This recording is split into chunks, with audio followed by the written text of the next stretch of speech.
Good morning friends, मैं स्मिता पटेल आप सभी का एम्बिशन क्लासेज पर हार्दिक स्वागत करती हूँ। आज हमारे पास में हिंदी साहित्य के बारे में, यानी आपका इस बार साहित्य ही चल रहा है। तो साहित्य इसलिए है क्योंकि साहित्य से क्वेश्चन आपके आधे हो आते हैं। तो एक एक साहित्य का क्वेश्चन आपको एम्बिशन क्लासेज पर ही मिलेगा, क्योंकि बहुत इंपॉर्टेंट होता है हमारा व्याकरण के साथ साथ साहित्य का, हिंदी का सिलेबस भी। साहित्य का ऐसा है जो आपका कोई भी अपर लेवल का भी एग्जाम है उसमें भी पूछा जाता है। तो जैसे क्वेश्चन आपको एग्जाम में देखने को मिलेंगे वैसे ही आपको एम्बिशन क्लासेज पर दिए जा रहे हैं। बस आप लोग जितना ज़्यादा हो सके इस वीडियो को शेयर कर दीजिएगा और ज़्यादा से ज़्यादा लोग सब्सक्राइब कर लीजिएगा ताकि हर एक नई वीडियो आप तक पहुँच सके। पहला क्वेश्चन है हमारा, व्यक्तिवादी काव्य या वैयक्तिक कविता के नाम से जाना जाता है। तो व्यक्तिवादी या वैयक्तिक कविता के नाम से हालावाद को जाना जाता है। सेकंड है, इस काव्य में समग्रता एवं संपूर्णता वैयक्तिक चेतनाओं को ही काव्यमय स्वरों और भाषा में सजोया गया है। यहाँ किस काव्य के बारे में कहा गया है? तो यहाँ पर भी हालावादी काव्य के बारे में कहा गया है। थर्ड है, नव्य स्वच्छंदतावाद के नाम से जाना जाता है। हालावाद हमारा नव्य स्वच्छंदता के नाम से जाना जाता है।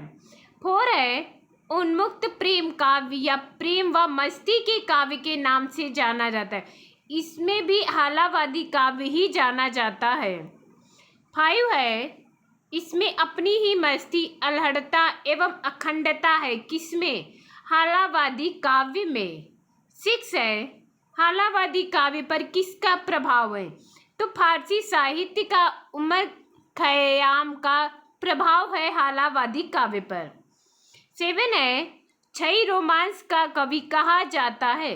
तो हरिवंश राय बच्चन जी को छई रोमांस का कवि कहा जाता है। एट है, प्रेम और रोमांस का कवि कहा जाता है। तो प्रेम और रोमांस का कवि रामेश्वर शुक्ल अंचल जी को कहा जाता है। नाइन है, मानसलवाद के प्रवर्तक माने जाते हैं। रामेश्वर शुक्ल अंचल जी मानसलवाद के प्रवर्तक माने जाते हैं। 10 है, इनके काव्य में रोमांस तो है लेकिन निराशा और दुख जनित है। किसके बारे में कहा गया है? तो नरेंद्र शर्मा के बारे में कहा गया, निराशा और दुख जनित। 11 है, हालावाद के प्रवर्तक माने जाते हैं। हरिवंश राय बच्चन जी हालावाद के प्रवर्तक माने जाते हैं। 12 है, हालावाद का समय काल माना जाता है। तो 1933 से 1936 तक हालावाद का समय माना जाता है। 13 है, हालावादी कविता को वैयक्तिक कविता किसने कहा है? तो डॉक्टर नगेंद्र जी ने हालावादी कविता को वैयक्तिक कविता कहा है। 14 क्वेश्चन है, वैयक्तिक कविता छायावाद की अनुजा और प्रगतिवाद की अग्रजा है। यह कथन किसका है? तो ये कथन हमारा डॉक्टर नगेंद्र जी का है। 15 है, हालावादी काव्य को मस्ती, उमंग और उल्लास की कविता किसने कहा है? तो हजारी प्रसाद द्विवेदी जी ने हालावादी काव्य को मस्ती, उमंग और उल्लास की कविता कहा है। 16 है, हालावादी कविता का प्रबल भाव है। वैयक्तिकता का इसका हालावादी कविता का प्रबल भाव है। 17 है, निराशावादी कवि कहा जाता है। तो हालावादियों को निराशावादी कवि कहा जाता है।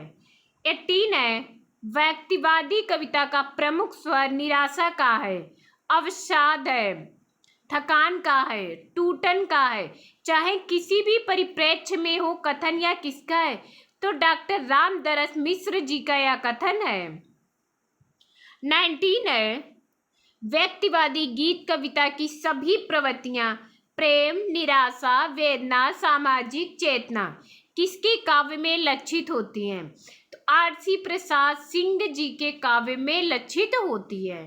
20 है, अशरीरी प्रेम के स्थान पर शारीरी प्रेम को इन्हें तरजीह दी है। किन्होंने तरजीह दी है? तो हालावादी कवियों ने इन्हें तरजीह दी है। 21 है, मूलतः प्रेम, यौवन और सौंदर्य के कवि माने जाते हैं। तो रामेश्वर शुक्ल अंचल जी हमारे सौंदर्य के कवि माने जाते हैं। 22 है, हालावादी काव्य को क्षयी रोमांस और कुंठा का काव्य किसने कहा है?